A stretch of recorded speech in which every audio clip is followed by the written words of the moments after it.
Эми субханалла, кайнене деле келин деле Кудайдан корксо эле бул нерсе өзү эле мындай ордун таап калат сон да. болмок Сон болмок.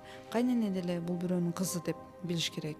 Анан өзүнүн кызын кээде ойлош керек. Эгерде мен келиниме кылган мамилени Кудайдан кайтып калбасын. Ушунун бир айтат го, канчалык бирөөнө зулум кылган болсоң, зулум алган адам менен Аллах Тааланын ортосунда парда жок дейт да. Парда жок деген нерсе, эгерде зулум көргөн адам дуа кыла турган болсо чын жүрөгүнөн, бул дуа түзмө түз кабыл болот дейт да. Анча эле мисалы кээде келинди да кордобош керек да, ал да бирөөнүн кызы. Эртеңки күндө балким ал ушундай ызаланып дуа кылса, балким биз кызыбыздан ошол нерсени көрүп калабыз да, балким биз кызыбыз ошондой жерге барып калат. Ошол нерседен коркуш керек да. Анан албетте бүгүнкү күндө кээде бир ортолукту кармашыбыз керек го дейм.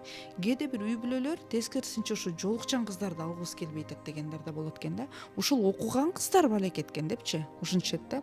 Окуган кыздар мен окуганмын, шариатта көрсөм мындай, шариатта мындай дейт дагы, баягы бизге сиңишип калган нерселерди дароо эле жокко чыгаргысы келет да. Бир күн эле, бир күндүк келинчи андай болбойт да.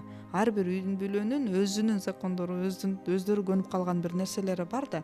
Анан келин келип ошол үйдүн мыйзамдарына, ошол үйдүн адаттарына как-то мындай көнгөнгө аракет кылат да, биринчи убактачы. Анан барып эле баардык нерсени ал өзгөртө албайт да.